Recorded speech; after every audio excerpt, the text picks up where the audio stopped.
Meu nome é Regirlândia, eu tenho 26 anos. Desde a infância eu tinha uma vida muito complicada, uma vida muito sofrida por conta que eu morava com os meus pais ainda e eles eram agricultores, então a gente vivia disso. Porém, a nossa vida era uma vida muito de pobreza, nós não tínhamos um alimento, aquilo que a gente queria comer na mesa. E muitas das vezes a gente nem tinha aquele alimento. Com 15 para 16 anos, surgiu uma oportunidade de uma conhecida da minha mãe, está precisando de alguém aqui em São Paulo para cuidar dos filhos. E eu insisti com minha mãe. Minha mãe mesmo não queria que eu viesse, mas eu insisti, eu falei que seria uma oportunidade muito boa para mim começar com algo aqui em São Paulo. Até que a minha mãe deixou eu vir, né? Aí eu vim para casa dessa pessoa. Eu mentia para essa pessoa, eu maltratava os filhos dela, eu fazia as coisas de qualquer jeito. Eu não tinha prazer em fazer aquilo. Aí daí ela me mandou embora da casa dela, meu irmão morava em outro bairro aqui de São Paulo, e aí ela me enviou para esse meu irmão. Eu fiz uma análise de como estava a minha vida. Estava desempregada, a gente não tinha o que comer, a gente comia até miojo com feijão, porque não tinha outra opção, a gente não tinha dinheiro para nada mesmo. Eu comecei a ir numa casa aqui de prostituição aqui em São Paulo, foi quando foi o meu primeiro programa. O que me impulsionava a ter coragem para isso, a princípio, eram as bebidas. Eu bebia muito, então eu vi, assim, antes de eu tomar a atitude de dizer sim, eu tive que me embriagar muito, eu tive que beber muito. Aí eu vi que a bebida já não era o suficiente, né? Porque nas próprias boates onde eu ia, tinha pessoas que forneciam a droga.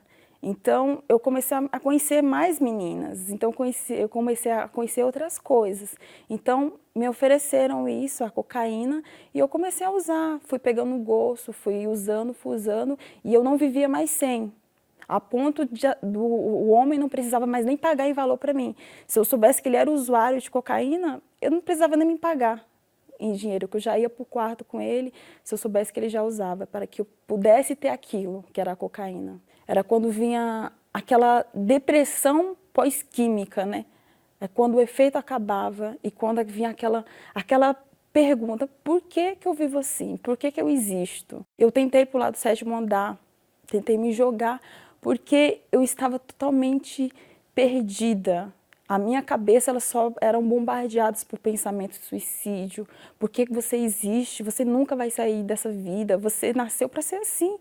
O último dia, e também foi o dia que eu acordei, assim, deu um estalo, o que eu estou fazendo na minha vida, foi um dia que eu estava numa boate, e nessa boate era proibido usar cocaína.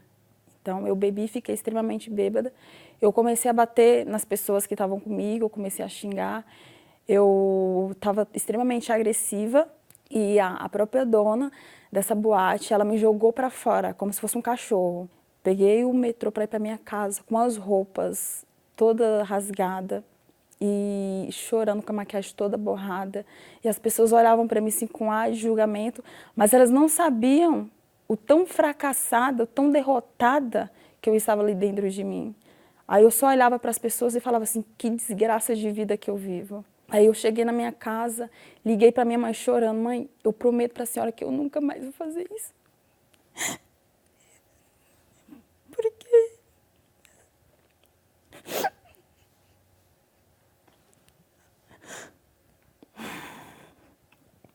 A minha mãe, ela sabia que eu era problemática. Naquele dia eu prometi para ela, mãe, eu nunca mais vou fazer isso. Eu nunca mais vou te dar desgosto, nunca mais a senhora vai precisar chamar minha atenção por nada. Porque hoje eu decido mudar. Eu mudei por mim, primeiramente, que eu já não estava mais aguentando. Aquela angústia, aquela tristeza dentro de mim e também depois por ela, porque ela que me ensinou a ser uma pessoa honesta. E a minha irmã era da Igreja Universal. Ela vê na situação que eu vivia, tão agressiva que eu era com ela fazia tudo por mim e eu era extremamente agressiva com ela, eu partia para cima dela, ela não podia nem olhar para mim que eu já queria avançar em cima dela. E foi quando ela me fez um convite para ir numa reunião. E quando eu fui nessa reunião, eu já vi algo totalmente diferente daquilo que eu via. Em nenhum momento ninguém da igreja me julgou, me apontou o dedo, essa daí. Não, ninguém não falou nada, muito pelo contrário, as pessoas me acolheram. É como se elas estivessem se colocando no meu lugar e elas entendiam exatamente o que eu falava. Sentei, esperei a reunião começar e quando o pastor subiu no altar para falar, eu não entendia nada direito, porque eu não tinha ido em nenhum lugar assim. Ele pediu para fechar os olhos e pediu para falar com Deus. Só que eu nunca tinha falado com Deus, eu não sabia nem o que dizer para ele.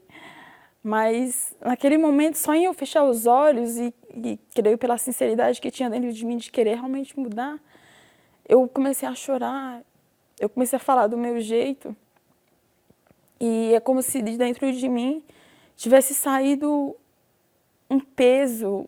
E eu saí de lá tão leve, assim, tão em paz comigo. E eu comecei a ir na igreja todos os dias, eu estava lá. Eu estava com muita vontade de me batizar. E quando eu tomei essa decisão, eu fui preparada. Levei roupa, levei toalha, levei tudo. E quando eu saí de dentro do batistério, é como se eu estivesse flutuando. Eu me senti limpa. Ali é como se minha vida tivesse começado do zero. Aí, a partir daquele momento que eu me batizei, frequentava todas as reuniões que me orientaram para mim frequentar, ouvi falar do Espírito Santo. Muitas pessoas, principalmente a pessoa que me acompanhava, falou assim, olha, para você permanecer, você precisa ter o batismo com o Espírito Santo.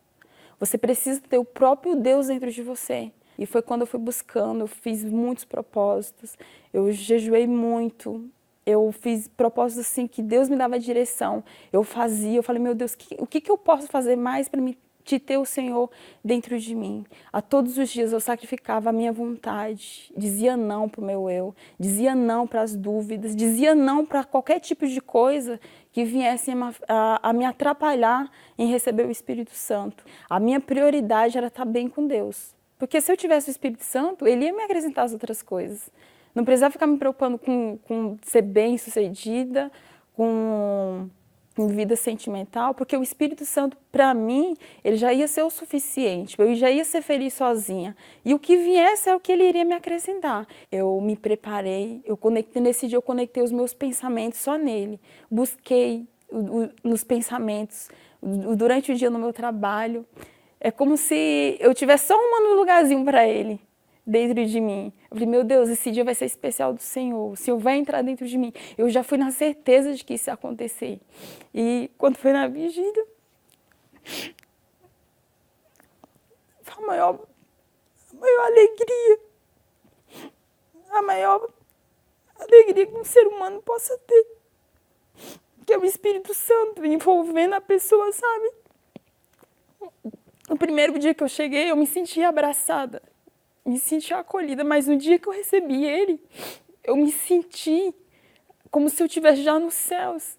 A alegria, ela estava dentro de mim, a força, gerou uma força dentro de mim, o desejo de viver, porque eu tinha tanta vontade de morrer, de sumir, mas ali dentro de mim foi gerada uma força, um desejo de viver. Eu falei, meu Deus, o quanto eu sou grata a Ti, aquela alegria, aquele prazer de abraçar as pessoas, sabe? Quando eu busquei com toda a minha força, eu me desliguei de tudo que estava à minha direita, à minha esquerda, só me conectei àquilo que Deus estava proposto para mim, que era o Espírito Santo. Depois que eu recebi o Espírito Santo, a primeira coisa que mudou dentro de mim foi o meu caráter, de uma pessoa mentirosa que não tinha palavra.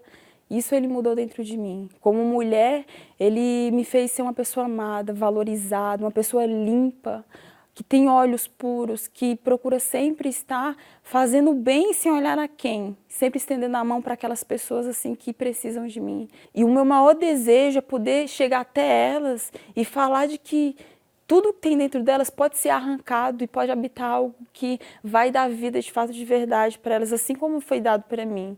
Eu tenho necessidade, hoje para mim é uma necessidade de falar de Jesus, é algo que me impulsiona dentro de mim de falar da salvação, de falar de uma nova vida. Como eu não tinha perspectiva de um casamento, de um relacionamento, para mim todos os homens que eu tivesse um relacionamento iam me julgar, eu achei que não ia ser feliz. Qualquer oportunidade que eles tivessem, eles iam me apontar o dedo. Mas como o Senhor Jesus, Ele me limpou, Ele tirou todos os traumas, tirou todo o medo, tirou todo o complexo também que eu tinha, Ele me preparou primeiro para que eu pudesse ter um relacionamento. E foi quando eu fui presenteada, né, pelo Espírito Santo e por Deus com um casamento abençoado, com um homem de Deus que me respeita, que ele é a minha, eu tenho uma perna, ele é a minha outra perna. Ele me ajuda a caminhar na fé, ele sempre está comigo em todos os momentos. Ele não me aponta o dedo em nenhum momento, muito pelo contrário, ele sempre está comigo na caminhada da fé. Mas o maior tesouro, a maior conquista que hoje eu tenho dentro de mim é o Espírito Santo. É Ele que me supra as minhas necessidades.